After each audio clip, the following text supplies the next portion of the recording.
So how's everybody doing today? It's been a while since I hopped on here. I'm not going to pretend like it hasn't been a while since I did an OTT and really talked to all you guys like this. But first, let me just say, welcome to Mike's Random Thoughts. Now, if you're a regular viewer or listener, then you already know the subject matters I like to cover and you already know how I like to do things. However, if you're actually new to this show, I want you to understand that I cover theology, history, true crime, and yeah, sometimes the stuff that people don't really want to touch or talk about or really go into. And sometimes that could be politics, it just depends. And today, we're going to step back into the world of true crime and discuss briefly one of the cases I'm looking into. But before I get into that, I do want to give a quick update, like I was saying earlier, on my show and on the blog, and what's really been going on behind the scenes, because I know, as I was saying, some of my regular viewers and listeners, they have been wondering where I've been and why I haven't been posting content. And folks, the honest answer is I've just been working. I'm not just recording like I used to back to back, but I'm actually taking time to research, read, write, and I'm digging into multiple cases all at the same time. Basically, what I was trying to do is make sure that when I come back, I have something more solid, not just a bunch of noise. Because right now, especially in 2026, man, that's what you're getting. A whole lot of noise, a whole lot of content that a lot of people are posting very fast, but they're not thinking it through. They're just seeing, reacting, and posting. And look, that's not what I want to do on my show or blog. I would much rather be a little bit more slower, however, end up being more accurate, or at least honest about the stuff that we don't know as I'm posting it. Look, I don't know, but this is what I'm seeing. And yeah, I got to say, part of that is because I've had stuff taken down before. And some of my regular listeners and viewers, they already know. I've had channels flagged. I've had content pulled. And I've had things removed in the middle of the night, often while I'm sleeping. So this time around, I decided I was going to move a little bit slower, but however, hoping to be a little bit smarter. Now, with that said, let me talk about what pulled me back into the world of true crime. And I'm sure a lot of people have already guessed it. Yes, it's the case of Jeffrey Epstein and Ghislaine Maxwell. And look, I know what some of you are thinking already. I do. Mike, everyone has talked about this case. It's been covered to death, from conservative outlets to liberal outlets. There's not possibly anything new that you could bring. Let me just say, that's not true in 2026 and onward, because right now, that case is just beginning to heat up again. And I'm not talking about it in a small way. Look, we're talking that they did a massive document release, which had millions of pages. I've looked at a lot of them. In those pages, there's connections, there's testimonies, and there's old information. But that old information and stuff is being reanalyzed by new people with a new set of eyes that are really digging into it like it's the first time. And at the same time, yes, I'll admit it, there's a flood of misinformation that's been going on. And folks, let me just say, in my opinion, that's where things start getting messy. Because here's why. Now you got real documents, but they're mixed up with speculation, which is mixed up with AI-generated content, right? But that content is mixed up with straight-up lies. And all of that stuff is being pushed at the exact same time. So listen, if you feel like you don't know what to believe anymore, understand you're not alone. Let me give you a real-world example. From just, past 2 weeks ago. There has been multiple videos going around online, right? And they're claiming that Jeffrey Epstein is alive. Not just one, no, multiple different videos of multiple different angles and locations. And people, what they're doing is they're zooming in and they're trying to analyze a face and they're comparing different features like teeth and eye shape, trying to prove that he's really still alive. Even mainstream shows I follow, like the Pat Gray show, they've been debating whether or not the clips like this are real or not, because they're just getting that good. So naturally, one day I decided, why not look into it? Now, my first thought was a body double. Because let's not forget, Ghislaine Maxwell herself used to talk about using lookalikes to distract the paparazzi and unwanted attention. Listen, that tactic, it still exists today. Now, my second thought was AI. Because we've already seen AI-generated images of Epstein go viral and fool people. And listen, that's including mainstream journalists that have been doing this for quite some time. And now in 2026, the reason is AI video is getting so good, it's getting good enough to make things look real at first glance. So what are we actually seeing, folks? That's what we got to ask ourselves. Could it be a lookalike? Could it be old footage? Could it be AI? Could it be a mix of both? And right there, folks, lies the problem. Okay? We are at a point now where seeing something, it does not mean that it's real. And that's what I've been so careful. That's literally why I've been so careful about this case and posting and talking about it. Because people I know and people I've seen that I follow are getting content taken down over stuff like this. Videos getting flagged, channels getting hit, and material that they posted removed. And a lot of that is due to manipulated videos or content. Now, I've already been through that, like I said earlier, and I'm not trying to repeat that. Now, let's step back in for a second, all right? Because beyond the AI and the videos, there's still one main question that lurks, right? What actually happened to Jeffrey Epstein? Now, officially, Epstein died in 2019, and that was ruled a suicide. Like if you go to look it up in the files or go look it up in official positions, that's still what you're going to see is the official position that he committed suicide. However, the circumstances around it, the timing, and the failures that the prison system had, Jeffrey Epstein's connections, understand that this is why people still question it. And that's where I'm going to go into next. So let's dig deeper into this. Just bear with me. Because before we even try to answer what happened, we have to deal with something that's a little bit more bigger, all right? And that's that we're living in a time where reality itself is getting harder to verify. Did you hear what I just said? Reality itself is getting harder to verify. Now, I'm not trying to be dramatic. I mean literally. Right now in 2026 and onward, you can look at a photograph and you can no longer trust it. You can't just watch a video and assume that it's real. You can't even trust the audio that you're hearing if it's real anymore.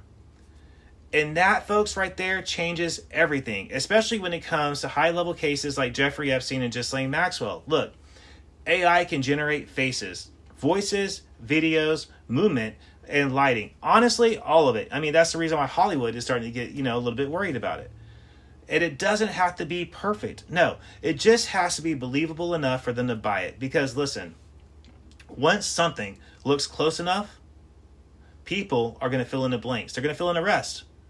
You could show someone a blurry clip of a guy, right, who kind of looks like Epstein, and people will convince themselves that it's Jeffrey Epstein. Even if there's a bunch of evidence that says otherwise, they're still going to say it's him.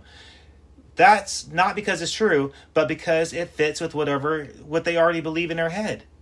And that, folks, is how misinformation spreads. Not just through technology, but through psychology itself. Listen, if somebody already believes that the system is corrupt and that Epstein didn't kill himself and that powerful people keep getting away with all these sick crimes and literally with everything, then that video is going to start to feel like confirmation of what they already believe. And that, folks, is when it starts spreading. And listen, one post can turn into thousands of shares before anybody can actually verify if it's true or not. And by the time that fact checking actually catches up, it won't matter anymore. Now, here's where it starts to get dangerous, right? Because with this case, we also have real information. We have real documents. We have real names, and we have real court testimonies, right? Especially after the recent release. But those real pieces, they're getting mixed in with false ones. And now everything is starting to get blurred together. Rumors are starting to look like facts. And facts are starting to get questioned like rumors. And that, folks, right there, that's a problem. Especially for creators. Because now, even if you don't mean to, like say you share something false and you believe that it was to be true, if it turns out to be wrong, you can still get hit for that on your account. And that's why I'm taking my time with this particular case. I'm not rushing. I'm not chasing every viral post like I used to. Because being first, believe me, that's easy. But being right and patient, folks, that's harder to do.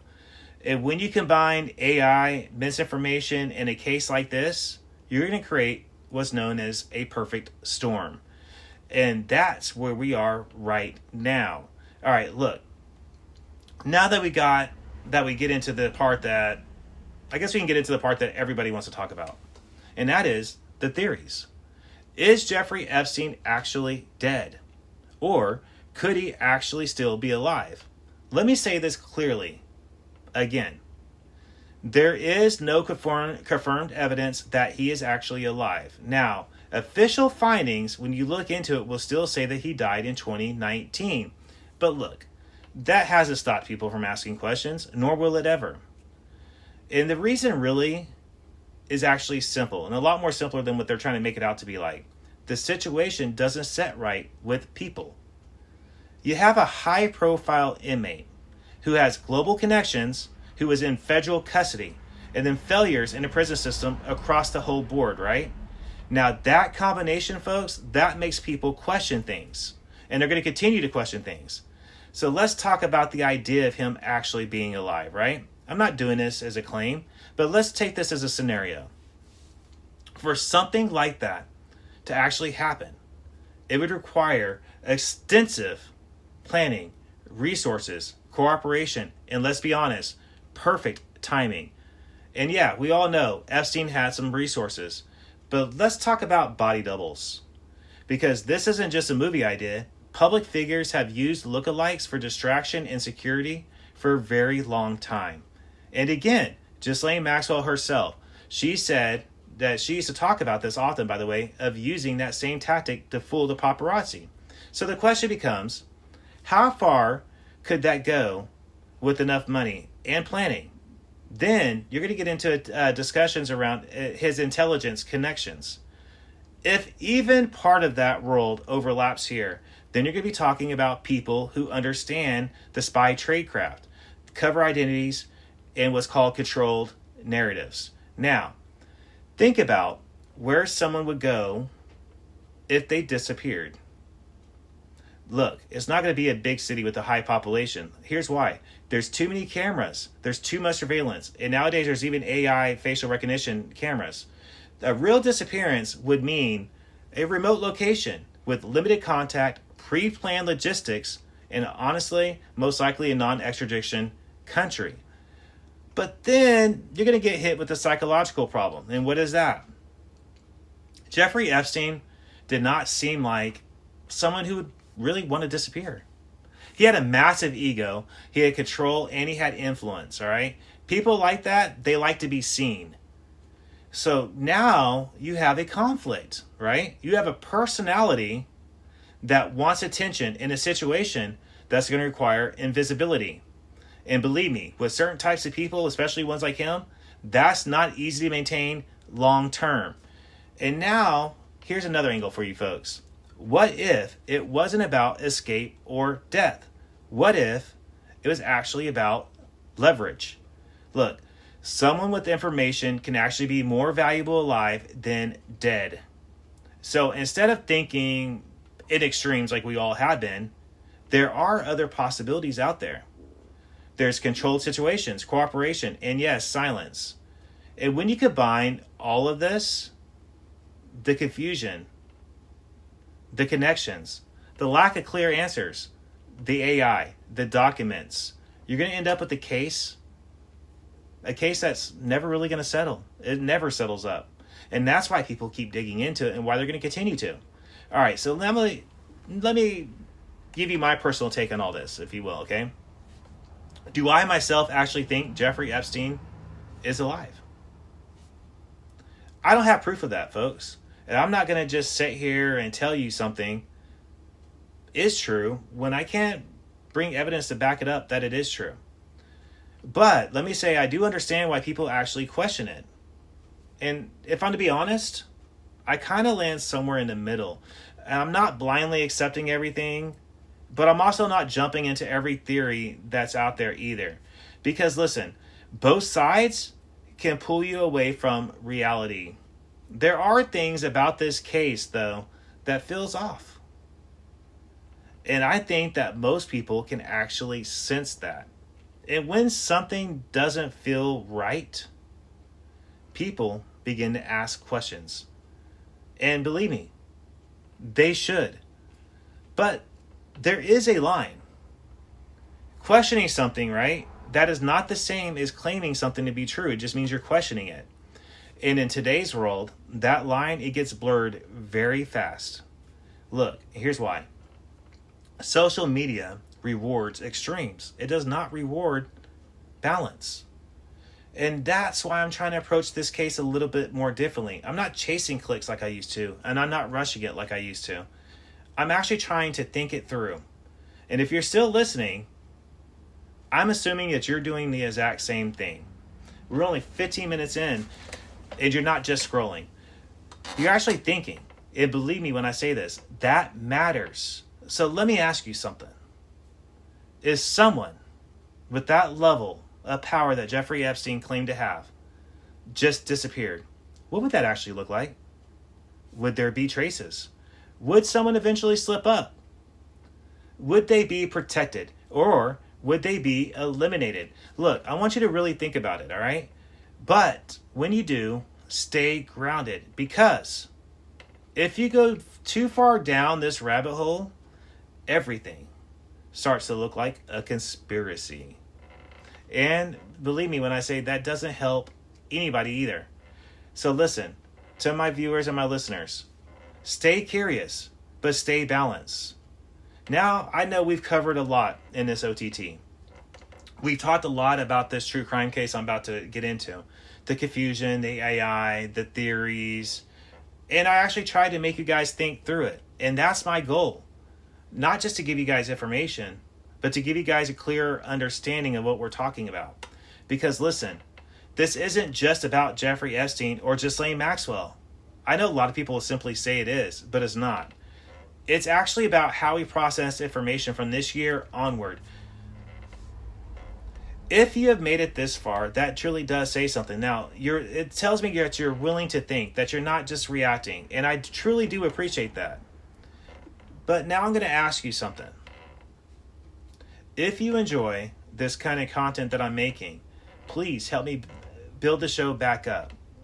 The likes, the comments, the reshares. Please subscribe to the channels on both YouTube and Spotify. Look, I'm about 100 subscribers away from being able to monetize on YouTube again.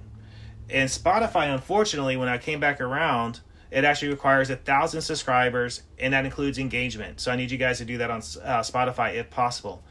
Look, every interaction actually helps. Let me know how this audio sounds. I actually finally got a real microphone and an actual small soundboard that I'm still trying to learn. Like I said, I'm still learning, and I'm trying to improve the quality of the show for everybody. Now, as far as what I'm going to do next, yes, as you could probably guess, I'm going to go deeper into the Jeffrey Epstein and Ghislaine Maxwell case. I already have. There will be full episodes on both Epstein, Maxwell, and Robert Maxwell, Hugh Hefner, a Charles Manson reboot, and even more to be announced later. Listen, for the conspiracy theory people, I'm also working one on Antarctica and Adolf Hitler, breaking down some different theories, alternative history theories. And at the end of the day, I want you guys to understand I do this because I actually enjoy doing it. But also, I have a family, a house, and I have responsibilities. I have children that depend on me. So believe me when I say your support does truly matter. I'm also trying to reconnect with a lot of my old podcaster friends again. I know it's been a while. And while I've been doing this while I've been getting prepared. And now I can honestly say I'm trying to get back. With all that said, listen, question things, stay curious, but stay grounded. And listen, whatever you do, and I know this is difficult, do not let the noise actually begin to replace truth. All right? This has been Mike's Random Thoughts, and I just wanted to say a couple more things. As I was saying, stay grounded, stay true. Make sure what you're posting is accurate. Double check everything. Again, this has been Mike's Random Thoughts. I look forward to seeing you guys on the next one. The next one is going to be a full-length episode on Jeffrey Epstein. I'm planning on one I'm doing on Ghislaine Maxwell, but I'm also trying to decide if I want to do a joint episode of Ghislaine Maxwell and Robert Maxwell, because both of them I want to do episodes on, but I can't decide yet if I'm going to do them separate or if I'm going to combine the daughter and the father in one single episode. I'm trying to decide about that. I got research material for all three of those people, so you guys know what that means. That means those are going to be coming up here pretty shortly. And also, yes, to the true crime community, I am working on one for Charles Manson. It will be a reboot. I've actually been trying to chase down some leads into some theories about the Charles Manson case that even people that I know that's really involved in that case, they don't really like this theory. However, I'm chasing it down and I'm looking into it. If everything goes right, there will be a Charles Manson reboot coming up here pretty soon. As I was saying earlier, for the alternative history and conspiracy theory crowd, I am working on one. I've been researching now off and on for a couple months on Antarctica. And I also have an alternative theory one on Adolf Hitler, where we're going to discuss some different theories that's been out there about him and his death, and even after his death. So there's a lot of stuff coming this summer for this show. And now most likely it'll be when the show's fully launched again. It'll probably be more closer to the summer. I'm going to be trying to get some new material even before then. And with that said, it's been Mike's for Mike's Random Thoughts. I hope to see you guys on the next one. You guys have a great one.